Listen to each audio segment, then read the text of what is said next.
we're back. Okay, so now that you've seen that footage, what we're going to do is we're going to skip ahead. Obviously, I'm not using the same beans that were shot in that footage. That footage was months ago, okay?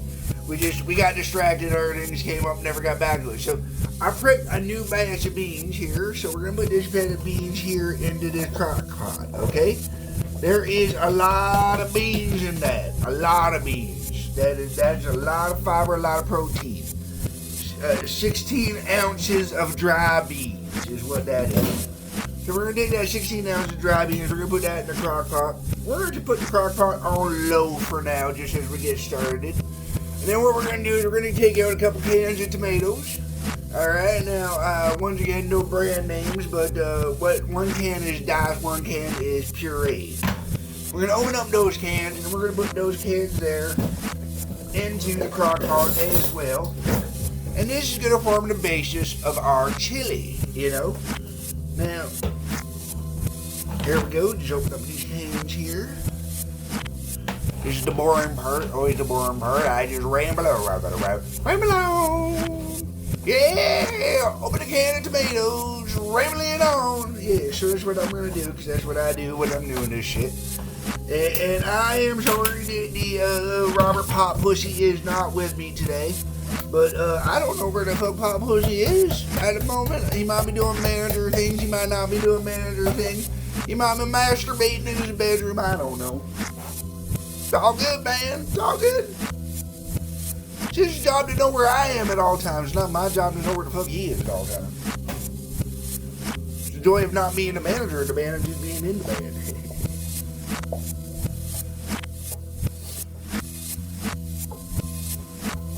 And I like to use, if you're noticing this, I like to use this like a cake spatula for like doing frosting. It's like a frosting spatula, so just maybe the proper name for it. I'm not sure. I just like to use this to scrape out the can, you know, get as much out of them as possible. Waste not, want not, you know what I mean? And then we'll take the first one, then we go into the second one. Now, I always, for some reason, there's no particular method to this madness, but Chris Joe Bob always puts in the pureed tomato first. And I don't know why. It's just, I do it that way. And I think part of the reason is just because the other one numbs out faster and I don't have to do it, and then I can mix it up sooner, and who knows, talking crap.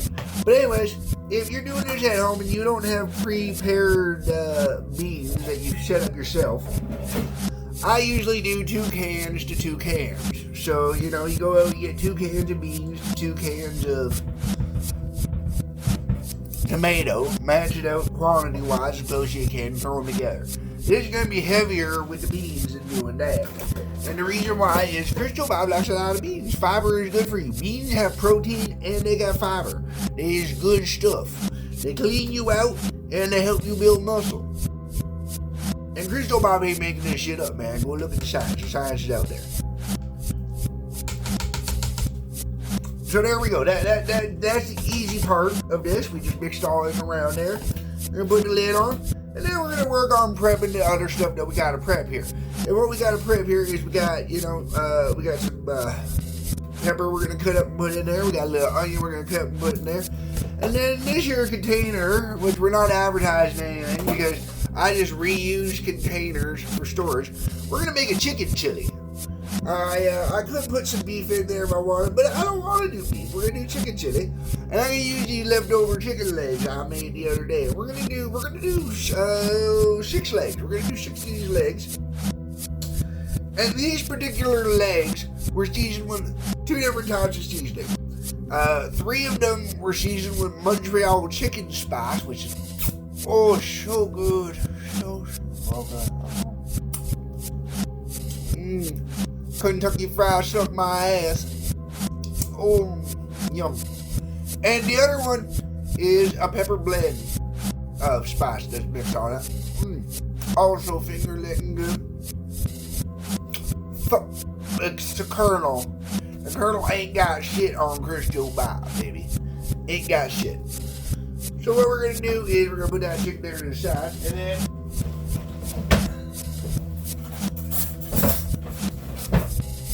we grab 2 forks. That's it, just 2 forks.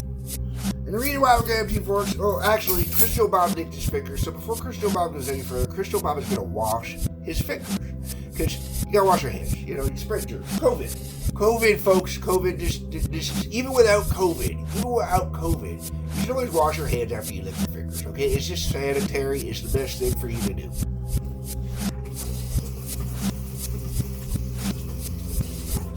Now, Crystal Bob is the one that's making the food for Crystal Bob to eat. Crystal Bob does no crazy washing his hands, but realistically, you should give your hands like 30 seconds of washing. They say sing happy birthday twice, but I don't want to give Paul McCartney money for singing his damn song twice. That's right. Paul McCartney owns the right to have a birthday. So, anyways, back to what I'm doing here. As Crystal Bob is working on filming this food recipe for you, Crystal Bob is going to keep pulling this chicken apart. We're going to take the lid back off here. We're going to pull the chicken apart. And we're going to put the chicken in here. Now, I would say use your fingers because it's easier. I get my fingers in this.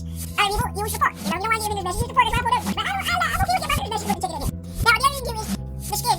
Well, it is the tastiest part. We know the skin is the tastiest part, don't we? Yes, we do. Now, even though the skin is the tastiest part, we're not going to put the skin in the chili because it's also the least healthy part for you. Now, all the wonderful flavor would have gotten here already. So, we're going to keep going with this, and we're going to keep breaking this up, and we're going to keep putting this in here. And what we do is you also want to make sure to get everything in the cartilage and the bone and those little tiny pieces that are really annoying that you don't want in there at all. So, you know, you go through and you clean this up the best you can. And we're just going to put that to the side there for now. Just those all the way over there. Now, I want to go all the way over there and put it in there. But you can keep it breaking this up here, okay? Just keep breaking it up and put it in. And I like the big chunks, because the big chunks, they're going to melt down. Yes, they do. They melt down, okay? They break apart and they melt down while they're in the chili. So this is why even eating like beef even instead of chicken, use bigger pieces than you want. Like, not too big, you know, you want to make them, you know, like bite size when you put them in here, okay? Put them in here at bite size and they'll sit down to less than bite size by the time you're done. It's true. But it's very tasty. It's very good, very good. So we're just going to keep breaking up this chicken, and we're going to keep putting this chicken in here. We're going to mix up some of it. That's there. You throw some of the wrong spots. So here we go. So here we go. And because I'm just rambling, this is silly. You're probably going to see this fast forward, I'm guessing, at this point, because that would be the smartest thing for me to do. Because there's not a lot of explaining that here. Just, we're going to put the chicken in, put the chicken in,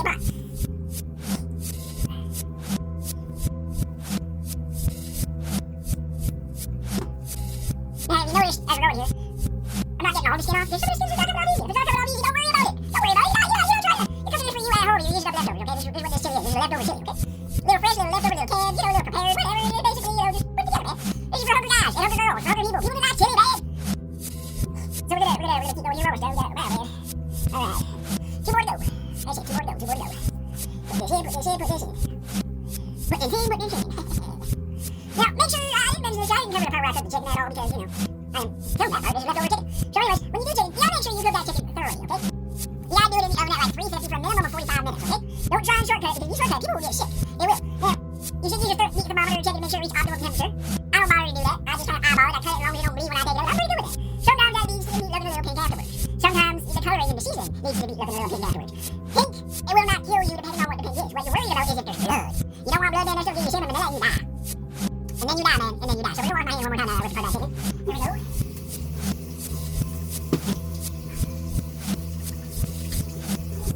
And then we're gonna give this chicken a good mix into the pot here. You can see that. See how I'm mixing this away? There we go. Not worried about mixing it too much. Just enough to kind of blend it up into there. You gotta still add the pepper, right? And the onion. Yeah. Alright, so let's get rid of those. Fork down. Alright, so pull out one of our new handy dandy sharp 29s. The handy dandy sharp 29, sharp 49. Carving knife. I like carving knife with a curve. There's some Cheeto, man. There's some Cheeto. Alright, so here we go. Let's get these peppers. Now, remember, when you're chili, everything you put in your chili, it breaks down. You know, it does, it breaks down. You want to make sure the pieces are small enough to fit in your mouth, but you want to make sure they're big enough to eat with your fork or small enough to eat with a spoon. Because chili should be able to be eaten either way. It should be able to eat with a fork or with a spoon. And Crystal Bob does both, depending on the mood.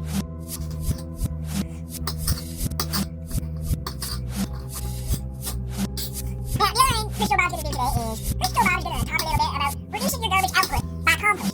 Now, Crystal Bob likes to use a lot of veggies. Now, you don't have to use all the veggies depending on how fussy you are. It depends on, you know, how you're going to use those peppers and how you're going to use those veggies. And I'm saying peppers, don't cut peppers. And make sure you watch your fingers when you're cutting. This is why I keep looking down because I'm not taking up my fingers, you know. So anyways, to help reduce your garbage output, if you compost on your own property, you can put a lot of stuff in your compost. Like your veggies, for example. Veggies go in the compost.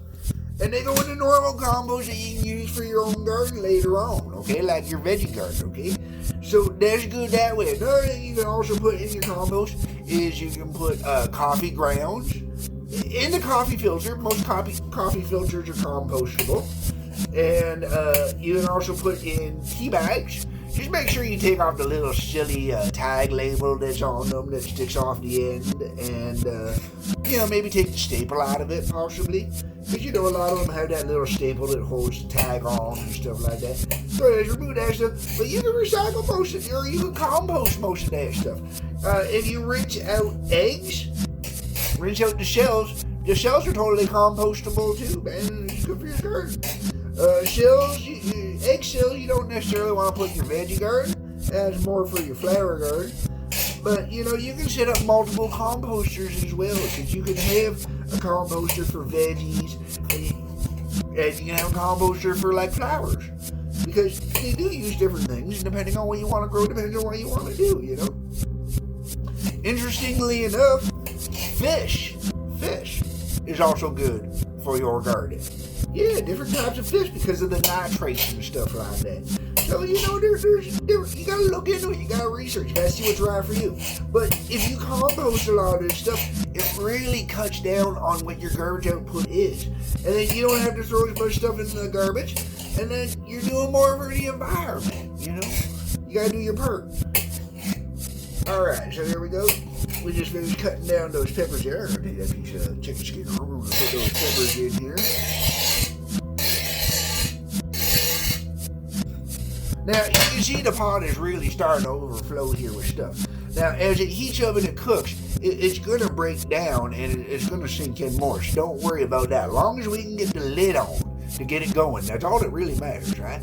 Now, let's see if we can make someone cry. Alright, so I think I covered the trick before to cut an onion. If you have an issue with cutting an onion and you cry and you cry a lot, because Crystal Bob, some onions make Crystal Bob really cry, they really do. So if you like Crystal Bob and you get a good strong onion that really makes you cry, you either put a spoon in your mouth, a metal spoon in your mouth, you let it hang out your mouth while your mouth's open, and it really does work, it really does stop the crying and stops the tears. The other option is you chew a little bubble gum. That's right, just chew a little regular bubble gum. That's all good. It takes care of you. I promise you, it will help reduce the crying.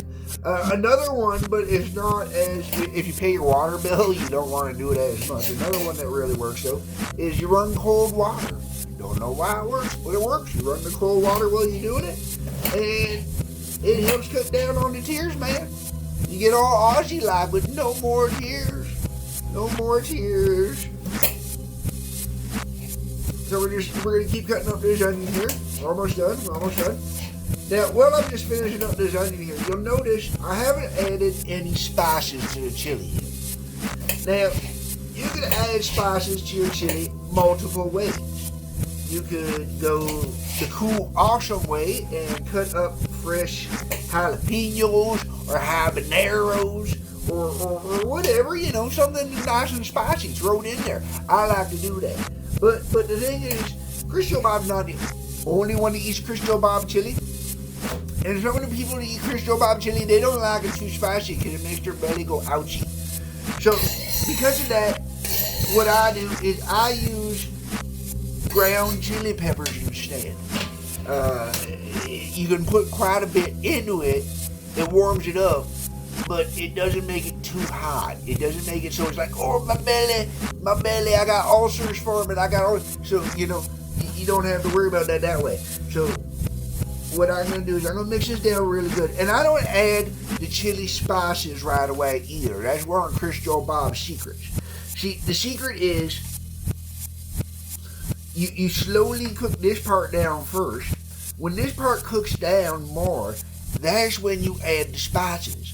And the reason why that's when you add the spices is you want all this to blend in and cook with each other first. You want the natural flavors first. You want that chicken to spread in there nicely first. You want that tomato to get in there nicely. You want that onion to kind of melt down in there nicely. Once all that's in there and you got a nice, more even flavor the whole way around, that's when you go in and you add the chili peppers. Or you add the whatever you're using to spark it up and give it a little kick. That's when you add it in. Now, in this early part, if you want to add the salt and stuff like that in, you can. I'm not adding that in because that's already on the chicken from when I cooked the chicken. So I'm just using the natural seasonings that I already had on the chicken to go with it. Now, as you see, look at this. This is all the way up to the top. Look how maxed out that is. This is going to be some mighty fine chili. But we got to let it cook down first. So we're going to put all that stuff in there. We're going to put the lid on there.